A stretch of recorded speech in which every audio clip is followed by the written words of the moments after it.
Hey you, don't you worry about a thing.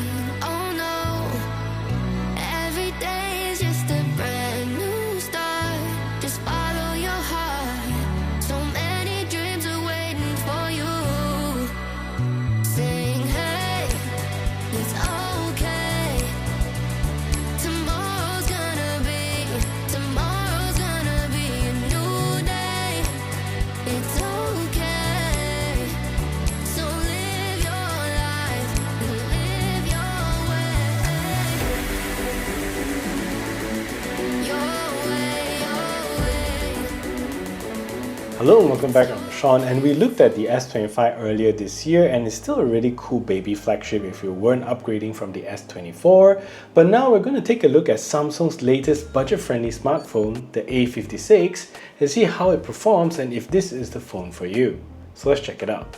So this is going to be a first look video, so do stay tuned to the full review coming out shortly when I give this phone a good run through in my day-to-day life. So starting with the first thing is the design and the looks, and the A56 looks really sleek and nice, and it's got a very consistent look and feel to the rest of the Samsung flagship lineup. So there is going to be a few things that's going to make it not like a flagship, but then again you're not paying flagship money for it. So the front here is going to be a nice 6.7-inch AMOLED display. You get a cutout camera at the top here, and you also get a nice 120Hz display, probably not dynamic like the S25, and you also get HDR display here. And at the back here you're going to get a 3-camera setup, a wide angle and ultra wide, as well as a macro lens, so no telephoto lens here, and you're also going to get a Type-C port at the bottom as well as stereo speakers. So with the A56 you're not getting any Snapdragon chipset, but it's running Samsung's own Exynos 1580, which I probably believe it should be a fast chipset, and it's also an octa-core chipset.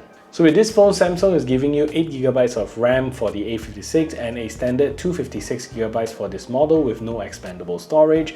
And I'm also excited to deep dive to see how this chipset actually performs in our gaming and video tests, as well as to see how the overall system performs in real-world scenario. So on paper, I believe the battery here is a winner as compared to the S25 base model, as you're going to get a 5000 mAh battery versus the 4000 mAh on the S25. Well, reason I compare it to the S25 and not the Plus is because in terms of price point, that's the lowest of the S25 series that you can get. So with that said, you're also going to get faster charging here with 45 watts wired fast charging and only 25 watts on the flagship base S25, but you're also losing out wireless charging on this device. And in terms of the display tech here, you're going to get a 6.7-inch AMOLED display, which is the size of the S25 Plus, and you're also going to get a 2400 by 1080 Full HD Plus display supporting 120Hz and also HDR+. So from my look, the screen here looks decently gorgeous. It feels smooth, and it also comes with Gorilla Glass Victus Plus instead of Victus 2 for both front and the back. And at the side here, you're also going to get a very beautiful metal frame for the body of the phone. And as you can see, the cutouts here, everything on the side of the phone here looks super gorgeous, and you get that brushed metal finish as well.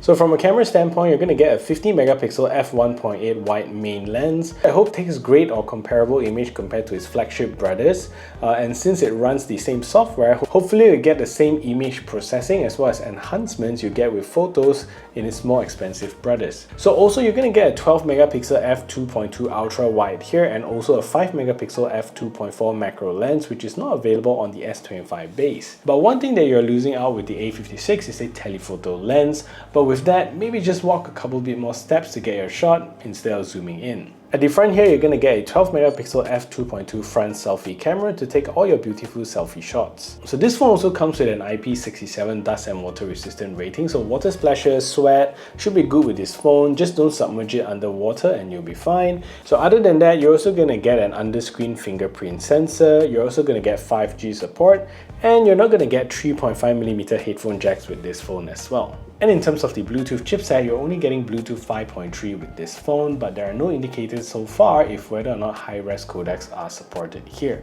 So if you find this information useful and would love to support the channel, do subscribe to the channel and ring the notification bell so the YouTube algorithm can pick this up. And if you want to buy this phone, do check out my links below. So the good news about the A56 is that you're getting an on-par software experience with their other flagship phones, and you're going to get the latest One UI 7, and Samsung also promises 6 years of security security updates, as well as 6 OS version upgrades. So this is a phone that is definitely going to last you for a while, but with the S25 series, you're going to get 1 extra OS upgrades as well as 1 additional year of security updates.